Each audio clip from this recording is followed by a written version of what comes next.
Hello friends, വണ്ടി Hyundai i20 ആണ്. i20 2013 model വണ്ടിയാണ്. വണ്ടിയിൽ ഇതിൽ കംപ്ലൈൻ്റ് എന്ന് പറഞ്ഞു കഴിഞ്ഞാൽ ജനറൽ സർവീസ് ഉണ്ട്. അതുപോലെ തന്നെ ഏകദേശം വണ്ടി 1,27,000 കിലോമീറ്റർ, 1,27,000 1,02,753 കിലോമീറ്റർ ഓടിയിട്ടുണ്ട്. ഡിസ്പ്ലേ അത്ര പെർഫെക്റ്റ് ആയിട്ട് കാണുന്നില്ല, അതാണ് ഇപ്പം. അപ്പോൾ ഇതിൽ 1 ലാഖിൻ്റെ സർവീസാണ്, പക്ഷേ വിത്തൗട്ട് ടൈമിംഗ് കിറ്റാണ് നമ്മൾ മാറുന്നത്. ടൈമിംഗ് കിറ്റ് ഒഴിച്ചിട്ട് ബാക്കിയുള്ള എല്ലാ പണിയും ഇതിനകത്ത് ചെയ്യുന്നുണ്ട്. അത് മാത്രമല്ല, വണ്ടിയിൽ കംപ്ലൈൻറ്റ് വണ്ടി ഇപ്പോൾ കസ്റ്റമർ സെക്കൻഡ് ഹാൻഡ് എടുത്താണ്. ഓടിച്ച് നോക്കിയതിൽ ക്ലച്ച് ഭയങ്കരമായിട്ട് ടൈറ്റ് ഉണ്ട്, നല്ല ഹാർഡ് ഉണ്ട് ക്ലച്ച്. പെഡൽ നമുക്ക് ചവിട്ടുമ്പോൾ നല്ലവണ്ണം പ്രസ് ചെയ്യേണ്ട ഒരു അവസ്ഥ വരുന്നുണ്ട് ഇതിനകത്ത്. അപ്പോൾ നമുക്ക് ക്ലച്ച് സെറ്റ് മാറണം. പിന്നെ വണ്ടി എടുക്കുമ്പോൾ സെക്കൻഡ് ഗിയർ തേർഡ് ഗിയർ ഒക്കെ ഷിഫ്റ്റ് ചെയ്ത് എടുക്കുമ്പോൾ ഒരു കിടുക്കുന്ന സൗണ്ട് എന്ന് വെച്ചാൽ എഞ്ചിൻ വൈബ്രേഷൻ ചെയ്യുന്ന സൗണ്ട് നല്ലവണ്ണം കിട്ടുന്നുണ്ട്. അപ്പോൾ എഞ്ചിൻ ബെഡും 4 നമ്മൾ മാറ്റുന്നുണ്ട്.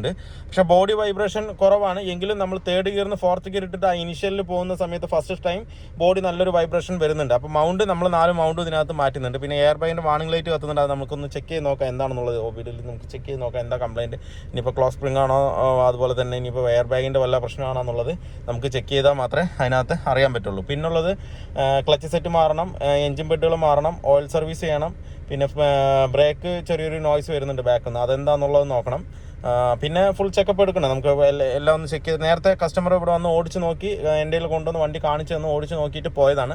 പിന്നെ കസ്റ്റമർ തന്നെ പാർട്സുകളെല്ലാം അറേഞ്ച് ചെയ്ത് കൊണ്ടുവന്നിട്ടുണ്ട്. ഇനിയിപ്പോൾ നമുക്കതെല്ലാം സെറ്റ് ചെയ്യാൻ വേണ്ടല്ലോ. പിന്നെ വാൾക്കോർ പാക്കിൽ നിന്ന് ഒരു അത്യാവശ്യം നല്ലോണം ലീക്ക് ഉണ്ട്, എഞ്ചിൻ ഓയിൽ ലീക്ക് ആകുന്നുണ്ട്. പിന്നെ അതൊന്ന് ക്ലിയർ ചെയ്യണം. അടിയിൽ വേറെ പ്രശ്നമൊന്നുമില്ല. പിന്നെ അഴിക്കുന്ന ഭാഗത്ത് നമുക്ക് ഇനിയിപ്പോൾ ഫുൾ ചെക്കപ്പ് അന്ന് അഴിച്ചൊന്നും നോക്കിയില്ല. അന്ന് വണ്ടി ഓടിച്ച് നോക്കിയിട്ടുള്ള കംപ്ലയിൻ്റാണ് ഞാൻ കസ്റ്റമർക്ക് പറഞ്ഞു കൊടുത്തത്. അതിനുള്ള പാർട്സുകളാണ് മേടിച്ചിട്ട് വന്നത്. ഇനി നമുക്ക് ഫുള്ളായിട്ടൊന്ന് അഴിച്ച് നോക്കിയിട്ട് എന്തൊക്കെ വേണമെന്നുള്ളത് നോക്കിയിട്ട് നമുക്ക് ഇതാക്കാം.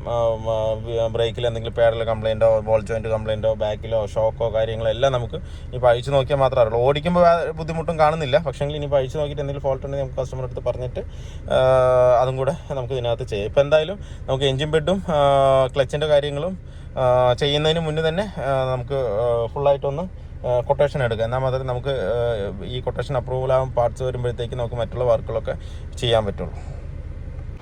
കാരണം എഞ്ചിൻ ഓയിൽ ലീക്ക് ആകുന്നുണ്ട്, കണ്ടില്ലേ? വാൾ കവറിൽ ഹെവി ആയിട്ട് ലീക്ക് ആയിക്കൊണ്ടിരിക്കുന്നത്. അതുപോലെ ബെഡിൻ്റെ ഗ്യാപ്പും തീരെ കുറവാണ്. അപ്പോൾ നമ്മൾ ബെഡ് ഇപ്പോൾ എടുത്തിട്ടുണ്ട്, നമുക്കിത് സെറ്റ് ചെയ്യാം. ലീക്ക് നല്ലവണ്ണം ഉണ്ട്.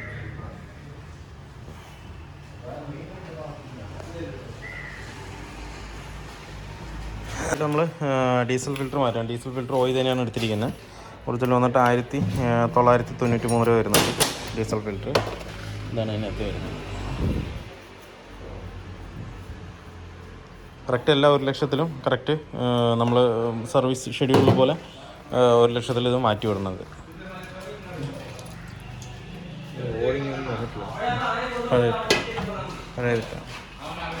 അപ്പോൾ ഇതിൻ്റെ EGR വാൾവ് ക്ലീൻ ചെയ്ത് ഇതിനകത്ത് കയറ്റിയിട്ടുണ്ട്, തിരിച്ച് കയറ്റിയിട്ടുണ്ട്. പിന്നെ അതുപോലെ ക്ലച്ച് സെറ്റ് മാറി വെച്ചിട്ടുണ്ട്. ഈ ക്ലച്ച് സെറ്റിൽ പ്ലേറ്റ് വലുതായിട്ട് തേയ്മാനം ഇല്ലെങ്കിലും ഫിംഗർ ഫുള്ള് ഡാമേജ് ആയിട്ടാണ് ഹാർഡായിരിക്കുന്നത്. കണ്ടില്ലേ? ഈ ഫിംഗർ മൊത്തം ഡാമേജ് ആയിരിക്കണം, തേഞ്ഞിരിക്കണം. അപ്പോൾ നമ്മളത് OE എടുത്തിട്ടുണ്ട്. പാർട്സ് തന്നെയാണ് ഇതിനകത്ത് കയറ്റിയിരിക്കുന്നത്. അതാണ് റേറ്റ്. ഇതാണ് വരുന്നത് i20. റേറ്റ് ഇതിനകത്ത് കാണുന്നില്ല, ഇതുണ്ട്. OE തന്നെയാണ് എടുത്തിരിക്കുന്നത്. അപ്പോൾ നമ്മളതിനകത്ത് കയറ്റി ഇനിയിപ്പോൾ നമുക്ക് ഗിയർ ബോക്സ് റിലീസ് ബാരം കൂടെ മാറ്റി ഗിയർ ബോക്സ് കയറ്റണം. അതിൽ കൂടെ തന്നെ നമുക്കതിൻ്റെ സിലിണ്ടറും മാറ്റാനുണ്ട്, ക്ലച്ചിൻ്റെ സിലിണ്ടറും മാറ്റാനുണ്ട്. അത് കഴിഞ്ഞിട്ട് നമുക്ക് ഈ മൗണ്ടുകൾ കംപ്ലീറ്റ് മാറ്റിവിടാം. എല്ലാ മൗണ്ടും 3 മൗണ്ടും എടുത്തിട്ടുണ്ട്, അത് നമുക്ക് മാറ്റാം. നമ്മൾ i20 മാനിഫോൾഡ് അഴിച്ചിട്ടുണ്ട്. അതിൽ കാർബൺ ഇതുണ്ടോ ഒക്കെ അത്യാവശ്യം ഉണ്ട് ഇതിനകത്ത് എല്ലാത്തിനും.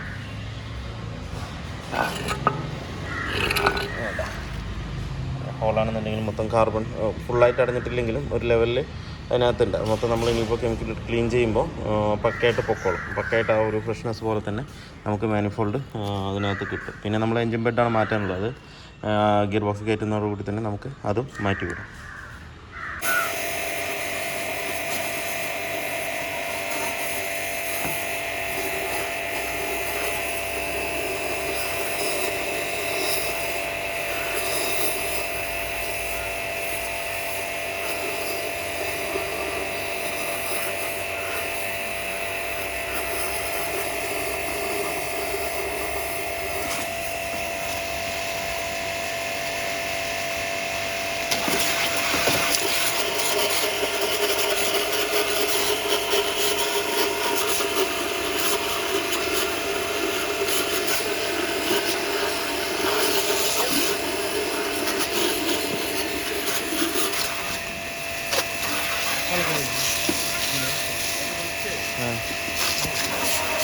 നമ്മൾ മാനിഫോൾഡ് കംപ്ലീറ്റും ക്ലീൻ ചെയ്തിട്ടുണ്ട്. ക്ലീൻ ചെയ്ത് ഫുള്ള് കാർബണോ അതിൻ്റെ ഉള്ളിൽ നിന്ന് എടുത്തിട്ടുണ്ട്. എടുത്ത് നമ്മൾ എയറും അടിച്ച് ക്ലീൻ ചെയ്ത് സെറ്റാക്കി നിർത്തിയിട്ടുണ്ട്.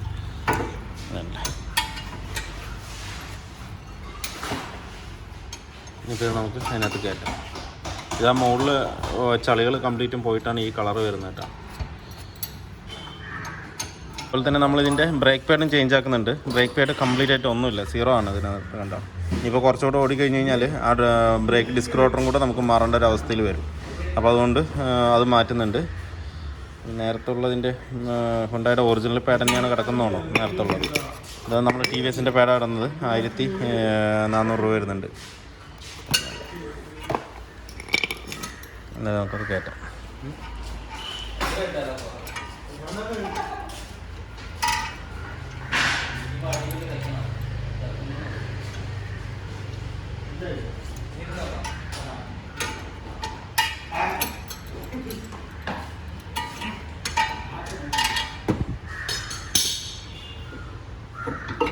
എൻ്റെ റിലീസ് വയറിങ് കിട്ടിയാ?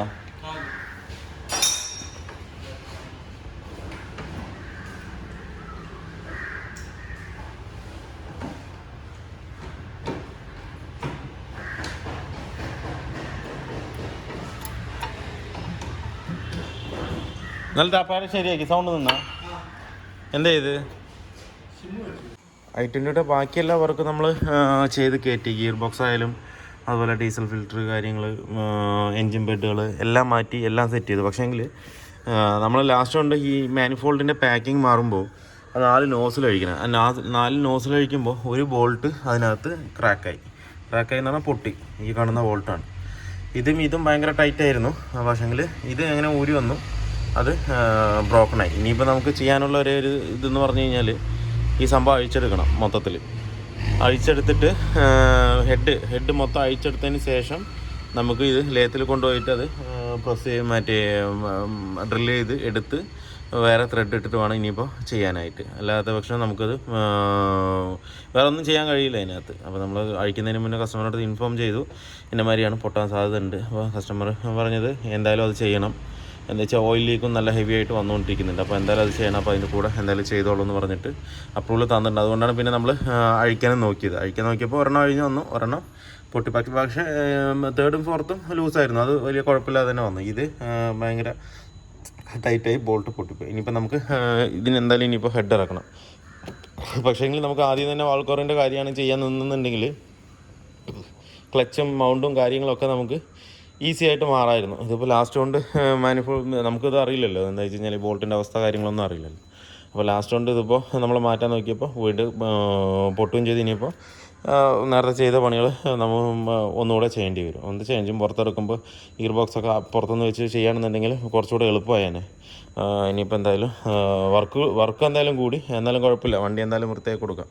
അപ്പോൾ എന്തായാലും നമുക്കിത് മാറും. ഇനിയിപ്പോൾ ഹെഡ് ഗ്യാസ്കറ്റ് കാര്യങ്ങളൊക്കെ മാറും. ടൈമിങ്ങിൻ്റെ കാര്യം കസ്റ്റമറുടെ അടുത്ത് ഇൻഫോം ചെയ്തിട്ടുണ്ട്, നോക്കിയിട്ട് പറയാമെന്നാണ് പറഞ്ഞിരിക്കുന്നത്. അപ്പോൾ എന്തായാലും അഴിച്ച് ലേത്തിൽ പോയി സെറ്റ് ചെയ്ത് വരുമ്പോഴത്തേക്കും കസ്റ്റമർ അതിനുള്ള അപ്രൂവൽ ആണെന്നുണ്ടെങ്കിൽ എന്താണെങ്കിലും തരും. അതിനനുസരിച്ച് നമുക്ക് ഇതിനകത്ത് ചെയ്യാം.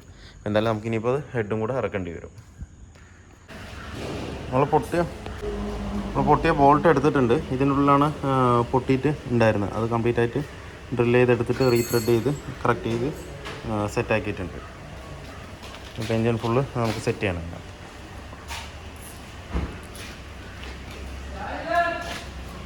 i20യുടെ വർക്ക് ഏകദേശം ഫിനിഷ് ആയിട്ടുണ്ട്. സ്റ്റാർട്ട് ചെയ്തിട്ടുണ്ട്. ഈ ഒരു ബോൾട്ടാണ് നമുക്ക് ഡാമേജ് ആയത്. പക്ഷേ ഹുണ്ടായുടെ ഒറിജിനൽ ബോൾട്ട് കിട്ടാനില്ലാത്തതുകൊണ്ട് നമ്മൾ വേറെ നമ്മുടെ ചിഫ്റ്റിൻ്റെ മാനിഫോൾഡ് ബോൾട്ടാണ് അതിനകത്ത് കയറ്റിക്കുന്നത്. കറക്റ്റ് സെറ്റാണ്, വേറെ കുഴപ്പമൊന്നുമില്ല.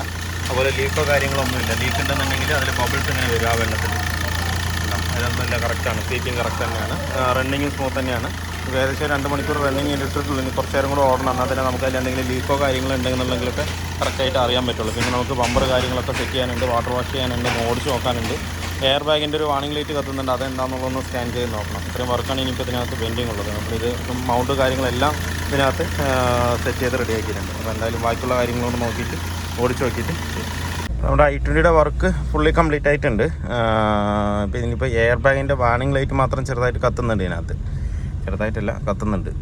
അപ്പോൾ അതൊന്ന് എന്താണെന്നുള്ളതൊന്ന് സ്കാൻ ചെയ്ത് നോക്കണം. ബാക്കി എല്ലാവർക്കും ഫിനിഷ് ആയിട്ടുണ്ട്. ഇതിലിപ്പോൾ നമ്മൾ ചെയ്തത് മെയിനായിട്ട് വാൾക്കർ പാക്കിംഗ് മാറി, ഹെഡ് ഗ്യാസ്കറ്റ് മാറി. ഹെഡ് ഗ്യാസ്കറ്റ് മാറാനുണ്ടായ കാരണം അതിൻ്റെ ബോൾട്ട് പൊട്ടിയത് കാരണമാണ് നമുക്കത് മാറ്റേണ്ടി വന്നത്. അല്ലാന്നുണ്ടെങ്കിൽ ആ നോസിൽ കറക്റ്റായിട്ട് അഴിഞ്ഞ് വന്നതായിരുന്നെങ്കിൽ നമുക്ക് മറ്റേ ഹെഡ് ഇറക്കേണ്ടി വന്നിട്ടുണ്ടാവില്ല. അപ്പോൾ അത് നമുക്ക് ആ ബോൾട്ട് കട്ടായത് കൊണ്ടാണ് ആ ഒരു പണി എക്സ്ട്രാ വന്നത്. പിന്നെ 4 ലോസിലും അഴിച്ച് ക്ലീൻ ചെയ്ത് സെറ്റാക്കിയിട്ടുണ്ട്. ക്ലച്ച് സെറ്റ് മാറി, മറ്റേ ക്ലച്ച് പ്ലേറ്റ്, പ്രഷർ പ്ലേറ്റ്, അതിൻ്റെ സ്ലീവ് സിലിണ്ടർ കംപ്ലീറ്റ് മാറിയിട്ടുണ്ട്. ഇപ്പോൾ ക്ലച്ചും ഭയങ്കര സ്മൂത്തായിട്ടുണ്ട്. എൻജിൻ സൗണ്ട് ഓക്കെയാണ്. നോസിൽ ചെറിയൊരു വീക്ക് ഉണ്ട്. നമ്മൾ സർവീസ് ചെയ്യാൻ പോയപ്പോൾ സർവീസ് ചെയ്യുന്ന ആൾ തന്നെ നമ്മുടെ അടുത്ത് പറഞ്ഞാണ് നോസിൽ 4 ഹാഫ് കണ്ടീഷനാണെന്നാണ് പറഞ്ഞത്. പക്ഷേ നമ്മളത് ആ രീതിക്ക് തന്നെ സർവീസ് ചെയ്ത് കയറ്റിയിട്ടുണ്ട്. ഇനിയിപ്പോൾ എന്തെങ്കിലും ഒരു ഇഷ്യൂ വരികയാണെന്നുണ്ടെങ്കിൽ നോസിൽ 4 നമുക്ക് മാറ്റേണ്ടി വരും. മാറ്റിയല്ല, അതിൻ്റെ കൺട്രോൾ വാൾവ് മാറ്റേണ്ടി വരും. ഇപ്പോഴത്തേക്ക് കുഴപ്പമില്ല. ഇപ്പോഴത്തേക്ക് വണ്ടി നല്ല സ്മൂത്ത് ഉണ്ട്. അതുപോലെ തന്നെ വണ്ടി ഓടിക്കാനും തന്നെ ഒരു നല്ലൊരു ഫീലിംഗ് ഉണ്ട്. പിന്നെ നോസിൽ സൗണ്ട് ചെറുതായിട്ട് വന്നുകൊണ്ടിരിക്കുന്നുണ്ട്. അത് കുറച്ച് റണ്ണിങ് ആകുമ്പോൾ നമ്മൾ സർവീസ് ചെയ്തുകൊണ്ട് ചെറിയൊരു സൗണ്ട് ഉണ്ടാവും. റണ്ണിങ് ആകുമ്പോൾ അത് ഓട്ടോമാറ്റിക്കലി കുറയും. പിന്നെ ടൈമിംഗ് കിറ്റ് കാര്യങ്ങളൊന്നും മാറ്റിയിട്ടില്ല. ടൈമിംഗ് കിറ്റൊക്കെ പഴയത് തന്നെ ഇട്ടിരിക്കുന്നത്, കുഴപ്പമില്ല. പഴയത് നേരത്തെ മാറ്റിയിട്ടുണ്ടെന്ന് തോന്നുന്നു. മാറ്റിയിട്ട് എങ്ങാണ്ട് ഒരു 10,000 കിലോമീറ്റർ ഓടിയിട്ടുണ്ടാവും. എന്നാലും ഒരു മാറ്റേണ്ട കണ്ടീഷനിലേക്ക് എത്തിയിട്ടില്ല. അപ്പോൾ അതുകൊണ്ട് നമ്മൾ ടൈമിംഗ് കിറ്റ് മാറ്റിയിട്ടില്ല. ബാക്കി എല്ലാ വർക്കും അതിനകത്ത് ഫിനിഷ് ചെയ്തിട്ടുണ്ട്. പിന്നെ ഡീസൽ ഫിൽറ്റർ മാറി, ഫ്രണ്ടിലെ ബ്രേക്ക് പാഡ് നമ്മൾ ഇതിനകത്ത് ചേഞ്ച് ചെയ്തിട്ടുണ്ട്. ഇനിയിപ്പോൾ എയർ ബാഗിൻ്റെ പണിങ് ലൈറ്റ് എന്താണെന്നുള്ളത് നോക്കണം. അതുപോലെ ഡാഷിൻ്റെ സെൻറ്ററിൽ നിന്ന് AC യുടെ അവിടെ നിന്ന് ഒരു കടകടകടന്നൊരു സൗണ്ട് കിട്ടുന്നുണ്ട്. അതെന്താണെന്നുള്ളതൊന്നും നോക്കണം. അത് എനിക്ക് തോന്നുന്നു AC ഷട്ടറിൻ്റെ മോട്ടർ എന്തോ ഒരു കംപ്ലൈൻ്റ് ആയിട്ട് കിടന്ന് അടിക്കുന്നൊരു സൗണ്ടാണ് വരുന്നത്. പിന്നെ മൈന്യൂട്ടർ സൗണ്ടാണ്. നമ്മളിങ്ങനെ കാതോർത്തിരുന്ന് കഴിഞ്ഞാൽ, ഗ്ലാസ്സൊക്കെ ഇട്ടിട്ട് കാതോർത്തിരുന്ന് കഴിഞ്ഞാൽ കിട്ടുന്നൊരു സൗണ്ട് നമുക്ക് ഇതിനകത്ത് കേൾക്കാൻ പറ്റും. അപ്പോൾ അതെന്താണെന്നുള്ളതൊന്ന് നോക്കണം. ഇനി സൗണ്ടും എൻജിൻ മിസ്സിങ്ങോ കാര്യങ്ങളോ സൗണ്ടും കറക്റ്റ് നോർമൽ തന്നെയാണ്. നമ്മൾ ഫുള്ള് വാച്ച് ചെയ്തിട്ടുണ്ട്. എന്ന് വെച്ച് കഴിഞ്ഞാൽ ഇവിടുത്തെ ലീക്ക് കാര്യങ്ങൾ അറിയാൻ പറ്റില്ല. നമുക്ക് ഈ ഒരു ബോൾട്ടാണ് നമുക്ക് ഇത്രയും പണി തന്നത്. നോസിൻ്റെ ഈ ബോൾട്ട് നമുക്ക് ഉള്ളിൽ പൊട്ടിയ കാരണം നമുക്ക് ഇവിടെ നിന്ന് തന്നെ വെൽഡ് ചെയ്ത് എടുക്കാനും പറ്റിയിട്ടില്ല. അതുകൊണ്ടാണ് നമുക്ക് ഹെഡ് ഇളക്കേണ്ടി വന്നത്. മൊത്തം എൻജിൻ ഇറക്കി ചെയ്യേണ്ടത്. അല്ലാന്നുണ്ടെങ്കിൽ നമുക്ക് പെട്ടെന്ന് തന്നെ പരിപാടി കഴിഞ്ഞാൽ. പിന്നെ EGR മാനിഫോൾഡ് എല്ലാ കാര്യങ്ങളും നമ്മൾ ക്ലീൻ ചെയ്ത് റെഡി ആക്കിയിട്ടുണ്ട്. എൻജിൻ ബെഡ് 4 മാറ്റിയിട്ടുണ്ട്. എൻജിൻ ബെഡ് 3 ബെഡും ഇതിനകത്ത് മാറ്റിയിട്ടുണ്ട്. അതുപോലെ കൂളൻ്റ് ആക്കിയിട്ടുണ്ട്. സൗണ്ട് ഇപ്പോൾ പക്ക നോർമൽ തന്നെയാണ്. അല്ല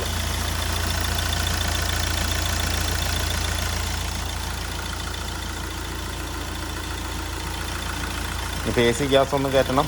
എയർ ബാഗിൻ്റെ വാണിംഗ് ലൈറ്റ് ഉണ്ട്, അതെന്താണെന്നുള്ളതൊന്ന് സ്കാൻ ചെയ്ത് നോക്കണം. അത്ര വർക്ക് പെൻഡിങ് ഉള്ളത് ഇപ്പോൾ നമുക്കിപ്പോൾ സ്കാൻ ചെയ്ത് നോക്കാം എന്താണെന്നുള്ളത്.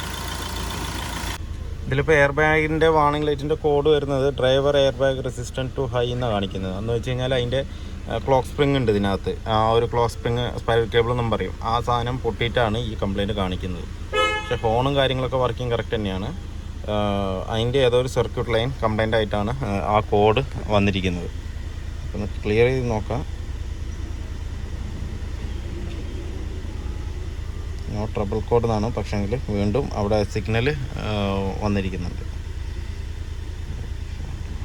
%ആണ് ക്ലോക്ക് സ്പ്രിങ്ങിൻ്റെയാണ് ആ കംപ്ലയിൻറ്റ് വരുന്നത്. അപ്പോൾ ഇനിയിപ്പോൾ ആ ക്ലോക്ക് സ്പ്രിങ് കിട്ടുമോ നോക്കാം. അതിൻ്റെ റേറ്റ് നോക്കണം. നോക്കിയിട്ട് വേണം കസ്റ്റമറുടെ അടുത്ത് പറയാനായിട്ട്. എന്നിട്ട് വേണം അത് മാറ്റാനായിട്ട്. അപ്പോൾ ബാക്കി വേറെ ഇനിയിപ്പോൾ വർക്കൊന്നുമില്ല, കംപ്ലീറ്റ് ആണ്. കസ്റ്റമർ കുറേ കംപ്ലയിൻറ്റ് പറഞ്ഞിട്ടുണ്ട് കസ്റ്റമർ. അതെല്ലാം നമ്മൾ ക്ലിയർ ചെയ്തിട്ടുണ്ട്. അത്രയും കംപ്ലയിൻറ്റ് കസ്റ്റമറുടെ കംപ്ലയിൻ്റാണ്. എല്ലാ വർക്കും നമ്മൾ അതിനകത്ത് ക്ലിയർ ചെയ്തിട്ടുണ്ട്. അപ്പോൾ വീഡിയോ എല്ലാവർക്കും ഇഷ്ടമായാലും ലൈക്ക് ചെയ്യുക, ഷെയർ ചെയ്യുക, അതുപോലെ തന്നെ സബ്സ്ക്രൈബ് ചെയ്യാതെയാണ് വീഡിയോ കാണുന്നതെങ്കിലും സബ്സ്ക്രൈബ് ചെയ്ത് സപ്പോർട്ട് ചെയ്യുക. അപ്പോൾ മറ്റൊരു വീഡിയോയിലേക്ക് കാണുന്നവരെല്ലാവർക്കും ബൈ.